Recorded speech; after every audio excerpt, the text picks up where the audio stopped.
My coming sir. Good morning sir. This is my CV. అది sir.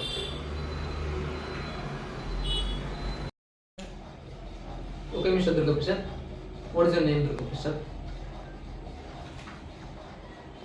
ఈడేటి నా పేరు తెలుసు కదా, మళ్ళీ నా పేరు నాకే అడుగుతున్నాడేటి? You see now in my CV, my name is Durga Prasad. Oh, Mr. Durga Prasad, you are rejected. Why, sir? Why?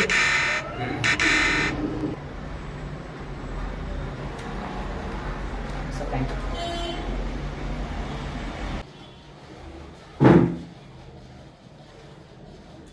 So వాడు ఎందుకు రిజెక్ట్ అయ్యారు తెలుసా? ఇలాంటి క్వశ్చన్స్ అడిగేటప్పుడు ఇంటర్వ్యూలో ఎలా ఆన్సర్ చేయాలి తెలుసా? నేను చెప్తా. అంతకుముందు నా ఛానల్ ఫాలో చేయండి, యూట్యూబ్ ఛానల్ సబ్స్క్రైబ్ చేయండి. అండ్ నెక్స్ట్ ఇంటర్వ్యూకి ఎలా వెళ్ళాలి, ఎప్పుడు వెళ్ళాలి, వెళ్ళేటప్పుడు ఎలా వెళ్ళాలి, ఏ రిక్వైర్మెంట్స్ కావాలో ఎలా ఇంటర్వ్యూ చెప్పాలంటే నేను చెప్తా. మీరు మాత్రం నా ఛానల్ సబ్స్క్రైబ్ చేయండి. అంతకుమించి ఏం లేదు. ఈరోజు డే 1, రేపు డే 2లోకి వెళ్తాం.